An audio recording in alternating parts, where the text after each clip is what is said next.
Welcome to Buckeye Turf Podcast. My name is Carl Danneberger, Professor of Turfgrass Science at The Ohio State University. This podcast takes a look at the issues that face golf course managers in the southwestern United States, specifically the Las Vegas, Nevada area.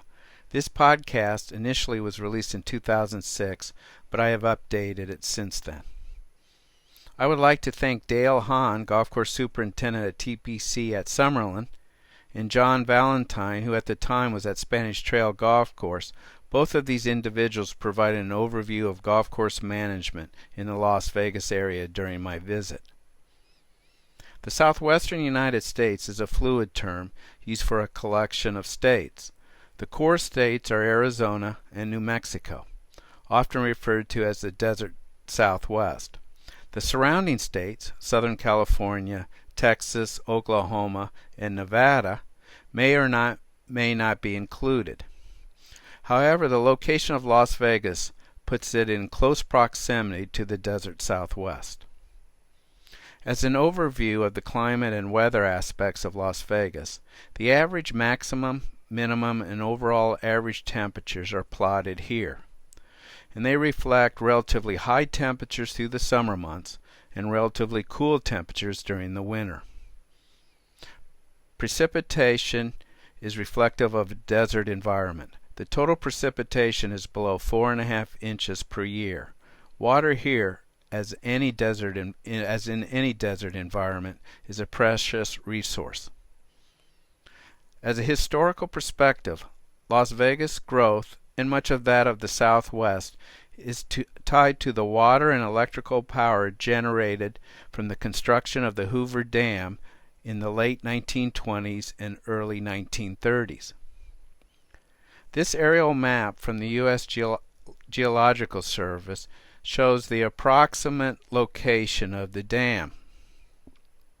The body of the water north of the arrow is Lake Mead, while the river just south of the arrow, and that's what the Hoover Dam blocks or was built across, is the Colorado River. The area outlined here is Las Vegas, which sits in a valley. The electrical power and water provided by the Hoover Dam was a driving force for the development of Las Vegas. Las Vegas is known for its casinos, hotels, and entertainment. For example, this is the Bellagio. This is New York, New York. And this picture was taken inside of Caesar's Palace. Las Vegas, up to the housing crash in 2008, saw rapid growth in population, and with the associated large housing construction saw an increase in the number of golf courses. There are approximately 57 golf courses in the valley. Most of these golf courses have creeping bentgrass as a dominant species on putting greens. In the case at TPC Summerlin, the cultivar here is a combination of A4 and A1. However, there is a wide variety of cultivars used through the area. Generally, these greens are watered deeply to promote the leaching of salts from the effluent water source used for irrigation. And in some cases where Poa annua has encroached, watering practices are adjusted, becoming more frequent and shallower. The vast majority of greens are constructed on high sand content root zones. Except for a few courses, the fairways are predominantly Bermuda grass. The popular variety is Tifway, sometimes known as 419, which is the fairway variety found here at TPC Summerlin. And also notice the collar, which is a mixture of perennial ryegrass and Kentucky bluegrass. Perennial ryegrass is a pretty effective barrier in preventing Bermuda grass from creeping or encroaching into the bentgrass greens. It is not foolproof, as you can see some Bermuda grass intrusion. The native soil is rather unique, and they are known as caliche soils, which, as you can see, is not what most of us think of as a desert soil. You won't find any sand dunes occurring here. Caliches are basically rock that often cement together that potentially can cause an impervious zone. Dale is scraping away at what would be the base of a golf course fairway or rough. To make topsoil, grinding machines are brought in and pulverize the caliche into smaller, looser rock, as shown in this pile in the background. The loose rock would then be spread over the golf course as topsoil. Then the Bermuda grass is established, often sprigged, onto this loose pulverized caliche type of topsoil.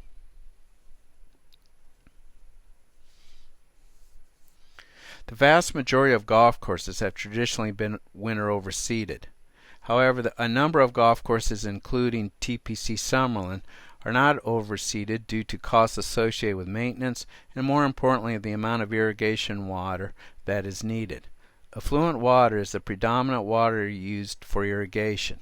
Affluent water arrives to the golf course from the Las Vegas water treatment facilities. The water may be deposited into a pond or a group of ponds on the golf course, and in these ponds the water is often mixed with potable water, creating an approximate 50-50 mix. These ponds then serve as the irrigation source for the golf course. There are some exceptions, which we will see later. Some golf courses have installed irrigation systems around the greens that will handle only potable water, since bent grass is not as tolerant to salt as Bermuda grass.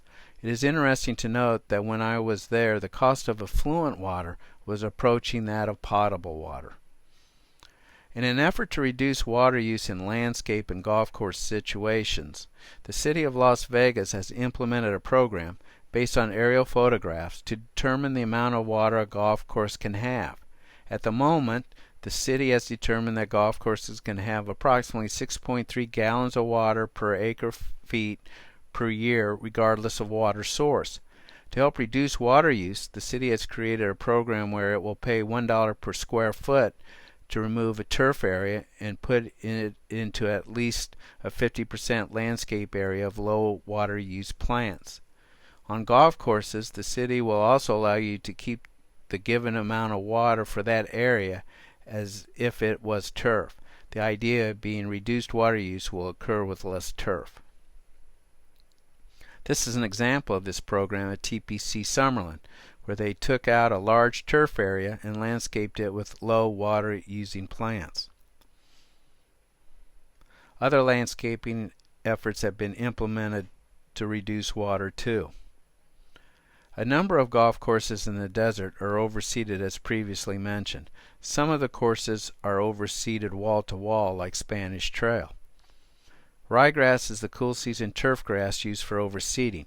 The normal time when overseeding occurs is sometime between the 2nd and 4th week of September. As previously mentioned, caliches can become impervious to water movement. This shows the depth at which a soil probe may only be able to penetrate in some of these soils. The combination of slow infiltrating soils along with affluent water use causes carbonates and salts can accumulate in the root zone, as shown here by the presence of carbonate precipitating out. Spanish Trail is unique also too from one aspect is that it pumps affluent water straight from the city water source, shown here from within this purple pipe, into the pump house, where it's directly pumped onto the golf course through the irrigation system. The biggest challenge in the valley involves the quantity and quality of water and the cost of water. With increased use of affluent, dealing with associated turf problems will continue to be an issue.